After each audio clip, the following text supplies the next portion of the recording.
আব্বার লোক একটা কথা কই, এই আব্বা আমার কথা কি মানে না না মানে, যাই আব্বার বুকুলে দেখে। আব্বা, আব্বা কই গেল? এই যে আব্বা, আব্বা। কেডা গেদা ঈশ্বর এই সকালবেলা থেকে কই গেছিলি গা? গেছিলাম এই গো বাবা। শোনো আব্বা, তোমার লোক একটা কথা কই।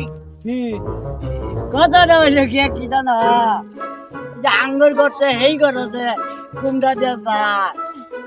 এটা আবার কি? এই ঘরে তো বিলাই যা। আব্বা, তুমি বুঝো না, তুমি আমার কি বানছো বিয়া করে আনছো না। ও এই কথা যা বিয়া করামু। করে বা হ্যাঁ। রে রে রে, আব্বা কইছে রে বিয়া কালাবো।